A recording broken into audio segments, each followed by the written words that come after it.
Hello, Bond fans, and welcome to another In Conversation With. You can see the lovely lady sitting next to me is, of course, Brigitte Millar, who played Dr. Vogel in Spectre, and she will return in No Time to Die, the film that has sadly been postponed to November due to the coronavirus pandemic. Brigitte Millar has been in Harry Potter, the Order of the Phoenix, The Wolfman, David is Dying, and of course our two Bond films, Spectre and No Time to Die. Brigitte, how are you? How are you doing? I'm all right. Thank you very much. How are you? I'm fine. We're all bound to home work, home office. That's what I'm doing. And it's really something none of us did expect. Our beloved Bond film being one of the first victims of the pandemic and the following lockdown. So I'm in Germany. I don't know where you are. Are you in Germany now? I'm in Germany, yeah, in the northern part of Germany, near the Danish border, yeah. Yeah.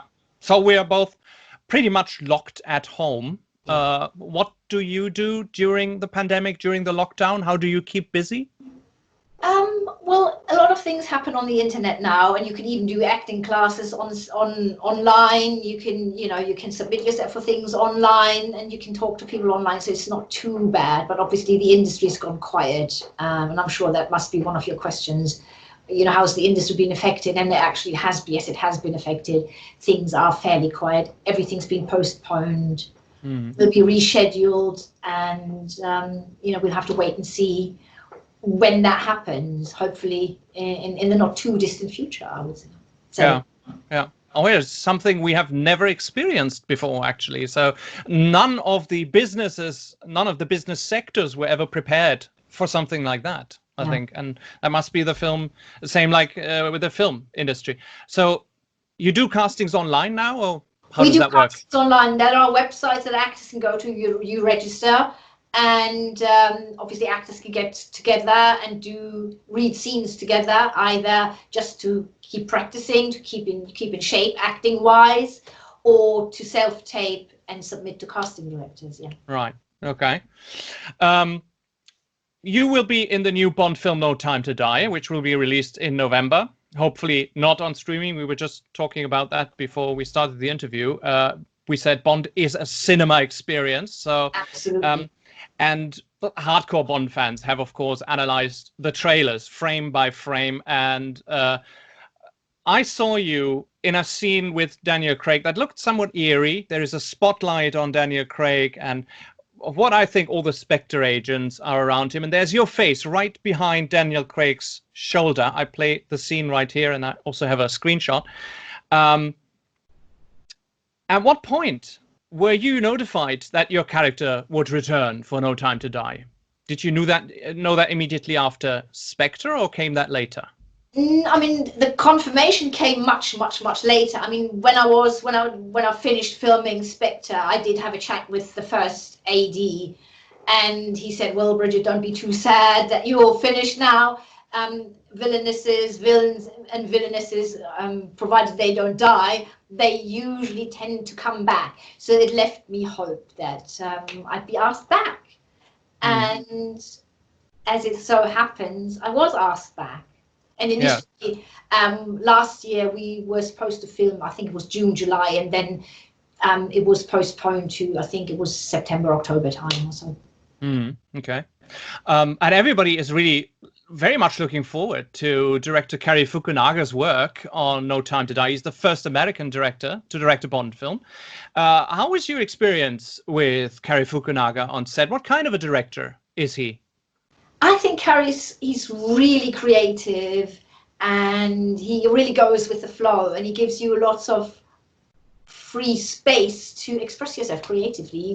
He just picks up on things that are exciting and interesting. And as we said, he goes with the flow, which I think is fantastic.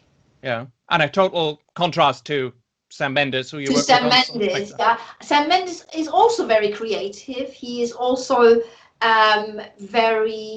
he can also be very spontaneous, but he does definitely have a very, very definite structure and plan as to how he wants to shoot a scene. Yeah. Yeah. And the first scene we saw you in Spectre was the meeting room scene with the big entrance of Oberhauser, or Blofeld as we now know.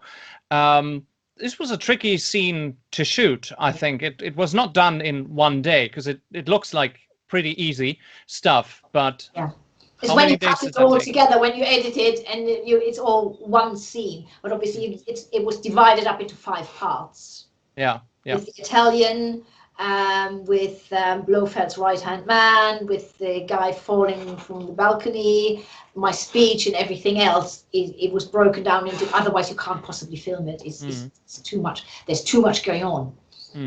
Your speech was brilliant in the film. Of course, you spoke German in the original English language version. Fun fact, in German it was dubbed into Hungarian. Nos, csak pozitív dolgokról tudok beszámolni. A továbbfejlesztett technikánknak köszönhetően megnehezíthetjük az állami titkos szolgálatok tevékenységét. Hamarosan miénk a győzelem. Danke, Doktor. What transpired from the character, from the screen to the audience, was a vibe of Irma Bunt from 1969's On Her Majesty's Secret Service. Was that a creative direction you were going for? To remind us? That was actually my idea. Would be that maybe she could be a younger Rosa Klebb or Irma Bunt. She could even be maybe Irma Bunt's niece. Or let's just for a minute go back to that speech. That speech was actually given to me in English, and I was asked whether I wanted to translate it for me, or if I wanted to translate it myself. So I translated it myself, and I wrote the lines myself, because the original lines in English were really long. Yeah. And there was box sentences, which is a sentence in a sentence in a sentence. And I thought, for a character like Dr. Vogel, who is a scientist and was very precise and to the point, and she obviously wants to get the information across in a very logical and precise way. So I shortened the sentences and translated them into German, like in a very sort of precise way, not so much like long sentences, flowery sentences. So I wrote those lines myself in German. Wow. And I'm very privileged for them to love it and accept it in the way that I presented it. So that was great. And obviously based, as you quite rightly said, on the characters of Irma Bunt and Rosa Klebb. Definitely not a nod to those characters and a nod to the previous Spectre organization, definitely.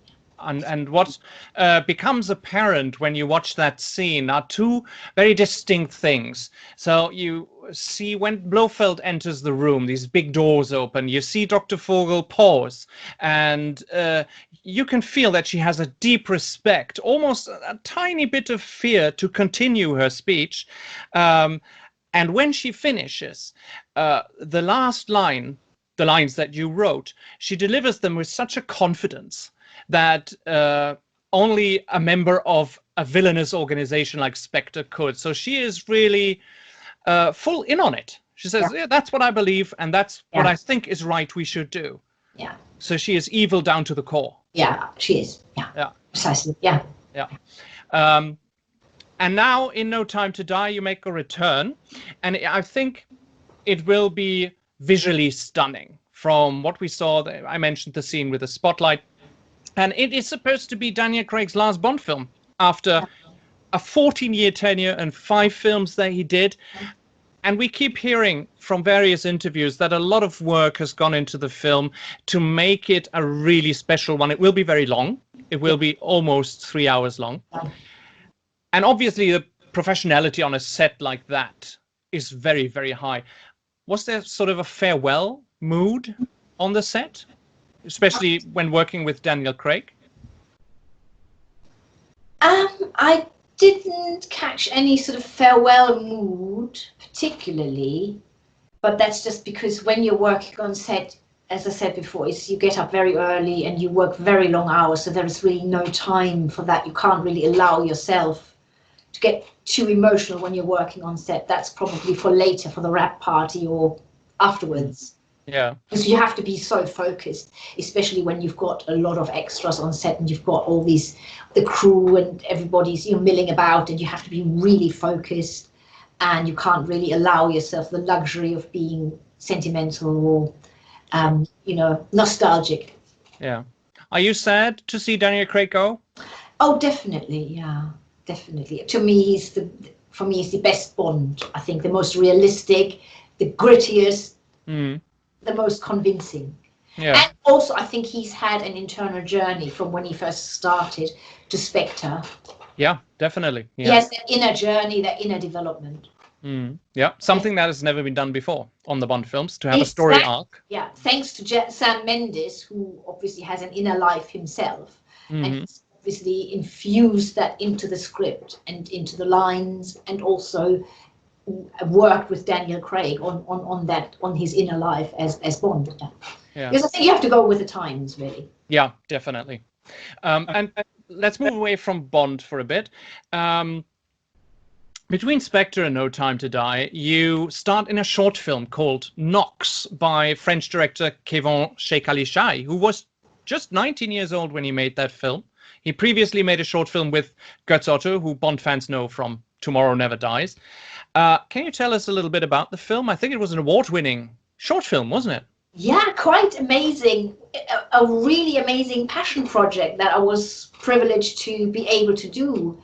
And working with Keyvan obviously is amazing because he's just such a multi-talented young man with writing, directing, editing, marketing, promoting, producing. I mean, he does it all. He's got it all. Yeah. And the script was fantastic, and I just was so excited to play this character, Claire Winters.